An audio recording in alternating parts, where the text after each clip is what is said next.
3 épisodes de délire du Maroc contre l'Algérie ou quand le Maghreb s'égare. Le Maghreb sombre dans une déprime profonde.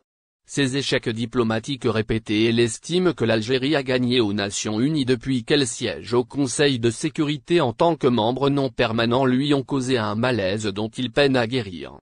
Au lieu de se racheter en revoyant ses choix hasardeux qui l'ont isolé du reste du monde, ne lui laissant que 2 alliés conjoncturels, Israël et la France, qui lui planteront un couteau dans le dos à la première occasion, il persiste dans ses comportements puérils qui en font la risée du monde.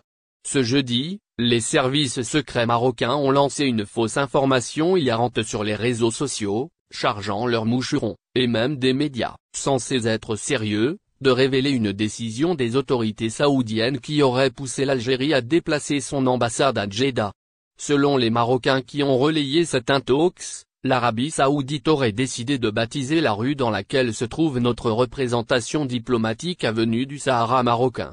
Un délire qui a fait rire une source diplomatique algérienne qui n'a pas manqué de nous envoyer la photo de la rue en question qui porte toujours le nom d'Hira, en référence à la grotte dans laquelle le prophète Mohammed a reçu les premiers versets du Saint-Coran.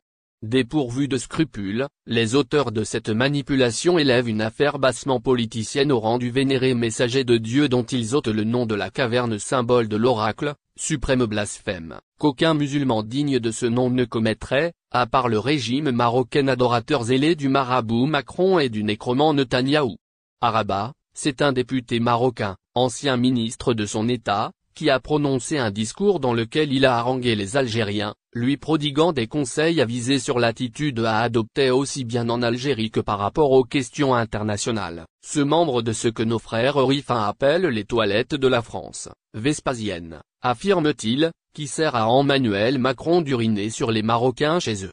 Ce sont les Marocains eux-mêmes qui ont répondu à ce grossier personnage, en lui rappelant que le pseudo-parlement marocain est un magma d'incultes, d'illettrés, de corrompus et de courtisans qui ne représentent aucunement le peuple marocain.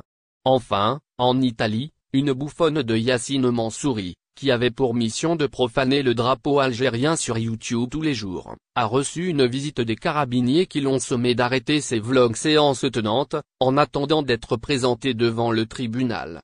Cette Marocaine sera jugée incessamment sous peu et son expulsion est sérieusement envisagée. Décidément, il n'y a plus aucun espoir de voir notre incorrigible voisin de l'Ouest revenir.